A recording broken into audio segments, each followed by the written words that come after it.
yaitu yang pertama, pola pengembangan sebab akibat. Dalam hal ini, sebab dapat bertindak sebagai gagasan umum, sedangkan akibat adalah sebagai perinci pengembangannya. Jadi persoalan sebab akibat erat dengan hubungan proses. 2. Pola pengembangan proses. Proses merupakan suatu urutan dari tindakan-tindakan atau perbuatan-perbuatan untuk menciptakan atau menghasilkan suatu atau permukaan dari suatu kejadian atau peristiwa. Langkah-langkahnya adalah sebagai berikut. 1. Mengetahui kerincian secara menyeluruh.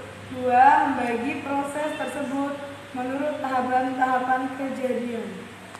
Yang ketiga, menjelaskan setiap urutan itu ke dalam detail-detail yang tegas sehingga pembaca dapat melihat seluruh proses itu dengan jelas. Menulis teks eksplanasi berdasarkan struktur dan kebahasaan. Adapun langkah-langkahnya sebagai berikut. 1. Mendaftar topik-topik yang dapat dikembangkan menjadi teks eksplanasi. Contoh. 1. Paling depan para siswi. 2. Memainkan mayoret. 3. Melakukan geografi. 4.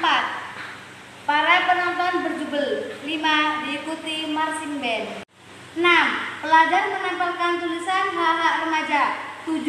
Pelajar berselimut spanduk berisi. 2.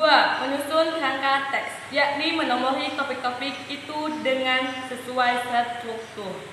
Dari teks eksplanasi dan paragraf-paragraf dapat disusun secara kausalitas atau kronologis. Adapun pengembangannya paragrafnya kita dapat menyusun kerangka seperti berikut. A. Paling depan para siswi yang cantik. B. Memainkan mayoret melakukan geografi. C. Diikuti marching band. D. Pelajar menempelkan tulisan hak-hak remaja. E. Pelajar berselimuti spanduk berisi tanda tangan pelajar.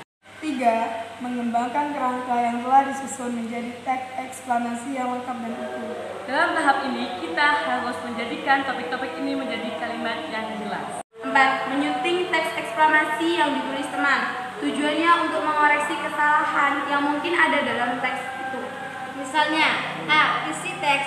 B. Struktur. C. Kaidah kebahasaan. Dan D. Ejaan